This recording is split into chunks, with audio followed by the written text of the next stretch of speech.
This is the next video lecture and is a continuation video lecture on the series based on Gauss's theorem. In this video lecture, we shall be taking up the application of Gauss's theorem for finding out electric field in two more cases. The first of the next application we are going to study is on finding out electric field due to a uniformly charged thin spherical shell or due to a charged conductor at interior and exterior points. We will see later on that both these distributions are exactly identical. The charged spherical shell consists of a single layer of charge distributed all over the surface. As far as a charged conducting sphere is concerned, the entire excess charge that has been given to the conductor resides on its outer surface. That is one of the definitive properties of conductors. So we shall see in our coming lectures why all the excess charge given to the conductor should reside on its outer surface under electrostatic conditions. Now, in order to carry out this application, we must consider a spherical Gaussian surface. Let us assume P is the point at a distance r from the center of the distribution where electric field is to be determined. We will assume that the distribution that we have considered is a sphere of radius represented by symbol capital R, and the total charge on the sphere is represented by symbol capital Q. This charge is distributed uniformly over the surface of the sphere. Now, the point P where we will find out electric field may be located inside or outside the distribution. We will consider both the cases. First, we shall consider the situation where point P is on the outside the distribution at a distance small r from the center, and the second case when point P is in the interior of the distribution, again at a distance r from the center.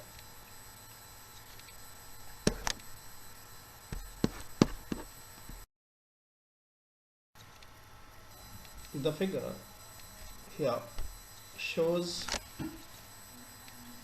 a spherical distribution due to which we wish to find out electric field at point P. So we are considering the first case where point P lies outside the distribution, as you can see. Now, from symmetrical considerations, we have considered a spherical Gaussian surface. आप देख सकते हैं कि Gaussian surface dotted line से represent किया गया है. Gaussian surface का रेडियस स्मॉल r है और the Gaussian surface is coinciding, the centre of the Gaussian surface is coinciding with the centre of the distribution. मतलब कि जो गॉसियन सरफेस है वो गिवन डिस्ट्रीब्यूशन के साथ कंसेंट्रिक है. यदि हम लोग गॉसियन थ्योरम अप्लाई करते हैं तो we get integral E vector dot ds vector is equal to 1 by epsilon 0 times total charge inside the surface. अब यहाँ पर हम लोग देख सकते हैं कि गॉसियन सरफेस के अंदर पूरा चार्ज लोकेटेड है, इसीलिए जितना चार्ज भी डिस्ट्रीब्यूशन के ऊपर है वो सारा गॉसियन सरफेस के द्वारा इनक्लोज्ड है. और क्योंकि इलेक्ट्रिक फील्ड गॉसियन सरफेस के ऊपर हर पॉइंट पे यूनिफॉर्म है, इसीलिए integral E vector dot ds vector को सिंपली हम लोग E multiplied by 4 pi r square लिख सकते हैं. ऐसा इसलिए है क्योंकि गॉसियन सरफेस के ऊपर हर पॉइंट पर यदि हम कोई भी एक छोटा सा एलिमेंट कंसिडर करते हैं तो उसका एरिया वेक्टर ds और उसके ऊपर इलेक्ट्रिक फील्ड E वेक्टर का डायरेक्शन सेम है. तो E dot ds will become mod E multiplied by mod ds multiplied by cos 0, that is equal to 1. So E, which is constant, magnitude of electric field, that comes out of the integral sign, and integral ds is nothing but the sum of areas of all the elements of the spherical Gaussian surface, which should be equal to 4 pi r square, because we know from ordinary mathematics that the surface area of a spherical body is 4 pi r square. So from there we get E multiplied by 4 pi r square is equal to 1 by epsilon 0 multiplied by charge q. Now here capital Q is the symbol that has been used to represent the total charge within the Gaussian surface, which is equal to the total charge carried by the distribution. Therefore E electric field becomes 1 by 4 pi epsilon 0 multiplied by q by r square. Now you can see that this expression is exactly the same as the expression for a point charge q located at the center of the distribution. So that means that for points lying outside the distribution behaves as if its entire charge were concentrated at its center. Now the statement may not be very clear to you unless you hear it again and again.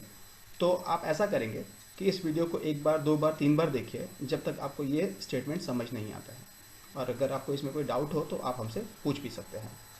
From symmetry we can see कि direction is radially outwards, that we have already concluded. Earlier we had concluded that the direction of electric field is the same as the direction of area vector of any small element of the Gaussian surface. That means that at any point the direction of electric field vector should point radially outwards with respect to the center of the distribution.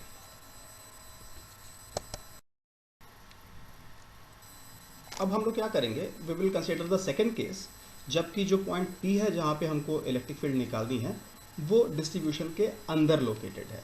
तो जो solid line से represented circle है that is the charge distribution due to which we want to find out electric field. It has a radius represented by capital R, और P वो point है जो कि आप देख रहे हैं कि अंदर लोकेटेड है, जहाँ पे हमको डिस्ट्रीब्यूशन के कारण इलेक्ट्रिक फील्ड निकालनी है, और इस पॉइंट P का सेंटर से डिस्टेंस R है. तो यहाँ पर भी हम एग्जैक्टली उसी तरह से स्फेरिकल गॉसियन सरफेस ही कंसिडर करेंगे. तो स्फेरिकल गॉसियन सरफेस के अलावा हम देख सकते हैं कोई दूसरा ऐसा गॉसियन सरफेस पॉसिबल नहीं है, क्योंकि ये जो सिचुएशन है ये स्फेरिकल सिमेट्री इन्वॉल्व करता है. The spherical symmetry is involve with this distribution. तो अगर हम लोग एक spherical Gaussian surface dotted line से रिप्रेजेंटेड है, अगर हम एक स्फेरिकल गॉसियन सरफेस कंसिडर करते हैं जिसका सेंटर डिस्ट्रीब्यूशन के साथ कोइंसाइड कर रहा है, तो अगेन सिमेट्री से हम ये कंक्लूड कर सकते हैं कि गॉसियन सरफेस के ऊपर हर पॉइंट पे इलेक्ट्रिक फील्ड का डायरेक्शन और उस पॉइंट के अराउंड ड्रॉन एक छोटे से सरफेस के एरिया वेक्टर का डायरेक्शन सेम होगा. ऑलराइट, तो again let us apply Gauss's theorem to find out electric field. We get integral E vector dot ds vector is equal to 1 by epsilon 0 multiplied by total charge with the surface. अब यहाँ पर जो सारा charge है वो तो क्योंकि distribution की बाहरी सतह के ऊपर लोकेटेड है, तो गॉसियन सरफेस के अंदर यहाँ पर कोई चार्ज नहीं है. सो एज यूजुअल जैसे इंटीग्रल E डॉट ds का वैल्यू पिछले केस में E multiplied by 4 pi r square आया था, वो यहाँ पर भी E multiplied by 4 pi r square ही आएगा. सिर्फ डिफरेंस ये है कि यहाँ पर गॉसियन सरफेस के अंदर कोई चार्ज लोकेटेड नहीं है. So from there we conclude E multiplied by 4 pi r square is equal to 1 by epsilon 0 multiplied by 0, because the charge enclosed by the Gaussian surface is 0. वहाँ पे एक statement भी लिखा हुआ आप देख सकते हैं. तो that means कि अगर इंटीरियर पॉइंट्स कंसिडर किया जाए तो वहाँ पे इलेक्ट्रिक फील्ड 0 होती है. तो this is a very useful result. और ये जो दो रिजल्ट्स हम लोगों ने यहाँ पे निकाले हैं, these are applicable also when the distribution is in the form of a conductor. Conductor के ऊपर भी सारा चार्ज बाहरी सरफेस के ऊपर ही रिसाइड करता है, इसीलिए कंडक्टर के अंदर भी नेट इलेक्ट्रिक फील्ड हमेशा 0 होती है. तो this implies that outside the distribution the net electric field is 0. So in the interior we can see that the net electric field is inversely proportional to square of the distance from the center, and in the interior the net electric field is 0. Next we can see we have a graph showing the variation of electric field as a function of distance r from the center. So from center to distance equal to the radius of the sphere, that is capital R, the electric field is 0. And outside, since electric field is inversely proportional to r square, so the graph will be a curve that is moving downwards, as we can see in the figure. So that is the first application. We shall be next to the second application.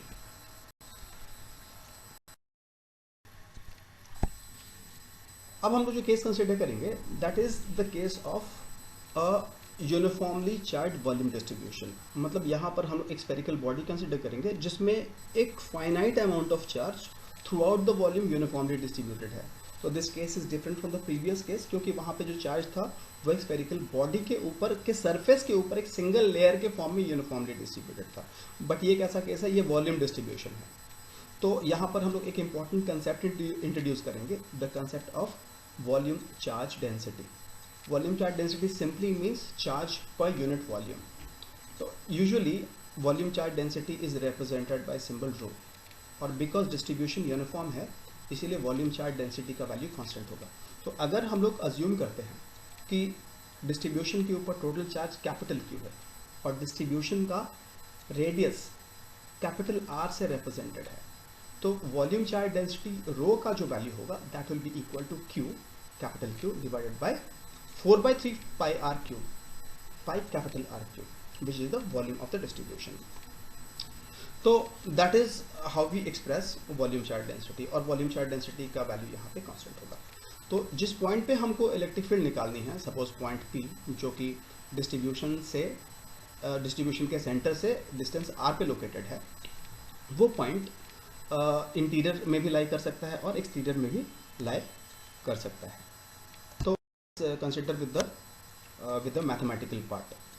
तो we can see here in the figure the Gaussian surface we have taken is a spherical Gaussian surface. You can see उसको हमने dotted line से represent किया है, और उसका centre भी distribution के सेंटर के साथ कोइंसाइड कर रहा है। ये नेचुरल है क्योंकि हम लोग यहाँ पे एलिमेंट्स ऑफ सिमेट्री अप्लाई कर रहे हैं। हम लोग देख सकते हैं सिमेट्री से कि हर पॉइंट पे इलेक्ट्रिक फील्ड का डायरेक्शन रेडियली आउटवर्ड्स होगा with respect to the centre of the distribution. अब देखिए, यदि हम कोई भी एक छोटा सा एलिमेंट कंसिडर करते हैं, गॉसियन सरफेस का छोटा सा एलिमेंट जिसका एरिया वेक्टर ds वेक्टर है, तो उस एलिमेंट के ऊपर इलेक्ट्रिक फील्ड का डायरेक्शन और एरिया वेक्टर ds वेक्टर का डायरेक्शन सेम हो। let us apply Gauss's theorem. We get integral E vector dot ds vector for the Gaussian surface is equal to 1/epsilon 0 multiplied by total charge within the surface. अब देखिए यहाँ पर ये जो E vector dot ds vector है, this is the expression associated with the small element we have taken. ds vector is the area vector of a small element and E vector is the electric field thereat. तो क्योंकि E vector और ds vector का direction same है, इसीलिए E vector dot ds vector becomes mod E multiplied by mod ds multiplied by cos 0, which is again equal to 1. Now because mod E is constant, so mod E gets out of the integral sign, so we get integral ds over the surface, over the Gaussian surface, and integral ds is nothing but sum of areas of all the small elements into which the Gaussian surface has been divided, and that is simply equal to surface area of the spherical Gaussian surface, which must be equal to 4 pi r square. Therefore, the expression on the LHS should become E multiplied by 4 pi r square, and on the RHS we should have 1/epsilon 0 multiplied by. Now we want to write down the expression for total charge within the surface. We have already discussed that rho is equal to capital Q total charge on the distribution divided by 4/3 pi r cube. Now you can see that जितना भी charge sphere के ऊपर है वो सारा Gaussian surface के अंदर included है। Therefore charge Q is the total charge on the distribution, which must be equal to rho multiplied by 4/3 pi r cube.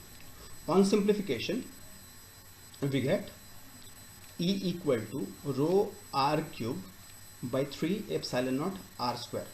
From symmetry we conclude that the direction of electric field is radially outwards with respect to the center of the distribution. We will consider the situation when point P lies inside the distribution. In this case we can again apply Gauss's theorem in a similar manner as we did before. तो हम लोग क्या करेंगे, point P अंदर ले रहे हैं, centre से उसका डिस्टेंस r है, again we take a spherical Gaussian surface and we apply Gauss's theorem. The only difference between the previous and this case is that यहाँ पर जो चार्ज एनक्लोज्ड है within the Gaussian surface. That is not the entire charge on the distribution. You can see that जो Gaussian surface है वो एक छोटा spherical area एक छोटा spherical volume enclose कर रहा है. इसीलिए this time total charge within the surface will be rho multiplied by 4 by 3 pi r cube, where r is small r, the radius of the Gaussian surface. So we get E equal to rho r by 3 epsilon 0. The direction is radially outwards again. That can be concluded from symmetry considerations. So that is the discussion. These are the two discussions on application of Gauss's theorem for finding out electric fields due to two symmetrical charge distributions. Next, in our next lecture, we shall have a discussion on other application of Gauss's theorem. Thank you.